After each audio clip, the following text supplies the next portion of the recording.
So we celebrated the Assumption of the Blessed Virgin Mary. We did that within middle school youth ministry. The feast day fell on Tuesday, and so we hung out and went to Mass too during youth ministry. So pretty cool thing. Such an awesome feast day, and I want to share what we talked about. So the two things that we talked about basically were that Mary is our mother, and this is a day to honor our mother, to celebrate our mother. And then second, that she is now what we're going to be. We are going to receive what she received in this Assumption, which is, it's one of my favorite things to think about when it comes to the faith, because it really is all of our hopes and dreams come true. So the first one, this is a day to celebrate our mother, and she is our mother. She's there for us. She's always there for us. Think about how she was there for Jesus. From the first moments of his existence, his conception in her womb when the angel Gabriel came, to his birth, to the presentation in the temple. She goes into exile with him to save him from Herod. When he's lost in the temple, all those years from when he was born to when he began his public ministries, those hidden years of Jesus, she was there hiding with him. She was with him. And then in the public years, she's there. She's following him. She's with him. And she doesn't say much, but boy, is she doing a lot. She is there. And the culmination of Jesus' ministry on earth, the cross, she's there. You can see she's there in the good and in the bad. When you couldn't think it could get better, and when you couldn't think it could be worse, she's there. And notice, she's there with Jesus. She's there at the cross, and then she's there after the resurrection. She's there when the Holy Spirit comes down and acts the apostles. She's there. She's not just with Jesus, she's also with the disciples, with the apostles, with us, with the church. She's with us. And how is she acting? The same way that she acted with Jesus, like a mother. Maybe she doesn't necessarily say much, but boy, is she doing a lot. I really do think that she's doing so much for us behind the scenes that we can't see, things that we'll never realize until we get to heaven.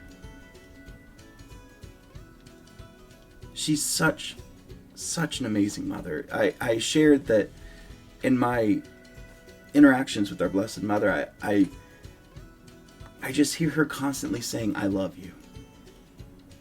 And it's not like I hear an audible voice or anything like that, but I'll pray to Mother Mary for whatever my family needs, or whatever I need in the moment, or whatever's going on. And she does it. Not trying to say she's a genie or whatever. I definitely don't want to say that. God obviously answers her prayers according to his will. But in each one of these instances, I can see she's so eager. She's so eager to show her love for me, that I am her son and she does love me. And you are her son or daughter, and she loves you. You belong to her, and she will take care of you. So if there's one thing I can stress here, entrust yourself to Mother Mary. Be like Jesus. Throughout his whole life, who was with him? Mary. In his darkest moment, but also his moment of glory on the cross, she's there. In the resurrection, she's there. In your good times, in your bad times, she's there. When you need a mother, she's there. Yeah. So that's so amazing. Ultimately goes to God's glory, that everything that Mary does, it's really God working through her, just like all of us here on earth. And it's just so glorious to see this love, the immensity of this love that God lavishes on us in so many different ways, and in this particular way of Mary's intercession. So entrust yourself to her. She ain't gonna let you down. All right. So that's the first part. The second part is the hope that awaits us. Because a lot of times we get caught up in the current state of the world. What I mean by that is the world after the resurrection, but before the end of time. Our present age, where when we die we have hope of heaven, but our bodies still die. And we think of heaven as a place where my soul is going to go, where I'm going to enjoy God forever. And my body is buried, my body is on earth, I don't need that anymore, I'm with God, I have everything I ever wanted. But not quite. And the way I want to explain it is, think about Mother Mary. She's assumed into heaven body and soul. Why? Because Jesus was raised from the dead, not just his soul, but his body too. In everything that he is, body, blood, soul, and divinity, he is risen, glorified, and taken his place at the right hand of the Father. He is the first entry of humanity into heaven. What Adam was supposed to be, Jesus is. And so the Queen comes too. The mother comes too. Mary, the new Eve. And she comes in the fullness of her humanity as well. And so Mary can look at everything there is in heaven with her own eyes. She beholds it with her own eyes. She can look on Jesus with her own eyes. The saints can't do that. Why? Their eyes are dead. They're buried, right? They're decomposing, some of them at least. They can't use them. Why? Because body and soul has been separated. And even though, yes, it's awesome to be in heaven, way better than anything we can think of, can you imagine the day